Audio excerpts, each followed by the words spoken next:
கட்சி சம்பந்தப்பட்ட வாட்ஸ்அப் குரூப்ல இருக்கிறத நிறைய பேர் பெருமையா நினைச்சிட்டு இருக்காங்க. ஏன்னா டைரக்டா மேலிடத்துல இருந்து அவங்களுக்கு செய்தி நியூஸ் எல்லாம் வந்துட்டே இருக்கிறனால அது அவங்களுக்கு ஒரு பெருமை அப்படின்னு நினைக்கிறாங்க. ஆனா உண்மை என்ன அப்படின்னா, அவங்க தான் இந்த உலக மகா முட்டாள்கள் ஆக்கப்படுறாங்க இந்த கட்சியின் மூலமா.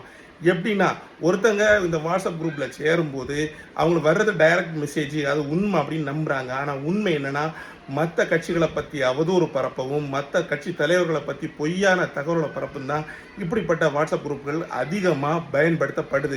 இதில் முக்கியமான 2 கட்சிகள் பாஜக, திமுக தனியாக ஐடி விங் வச்சு மக்களை இது மாதிரி ஒன்றிணைச்சு ஃபேக் நியூஸ் பரப்பிட்டு இருக்காங்க. உதாரணமாக இப்போ போயிட்டு இருக்க ஃபேக் நியூஸஸ் கூட நான் உங்களுக்கு சொல்கிறேன். பாஜகவில் அண்ணாமலை தான் 1000 கோடி ஊழல், அதாவது டாஸ்மாக் 1000 கோடி ஊழலை கண்டுபிடிச்சாருன்னு சொல்லிட்டு இருக்காங்க. அதே மாதிரி திமுகவில் என்ன சொல்லிட்டு இருக்காங்க அப்படின்னா, விஜய் வரியே சரியா கட்டுறது இல்லைன்னு இந்த மாதிரி நியூஸ் எல்லாம் போயிட்டு இருக்கு. இதெல்லாம் உண்மை அவங்க நம்பிட்டு இருக்காங்க. ஸோ இந்த ஃபேக் நியூஸ் பார்க்குறவங்க பார்த்துட்டு இருக்கட்டும், அவங்க முட்டாளாக தான் இருக்காங்க. நீங்கள் உண்மையாகவே முட்டாளாக இருக்க விரும்பலைன்னா இந்த மாதிரி குரூப்ல இருந்து உடனே வெளியே வாங்க.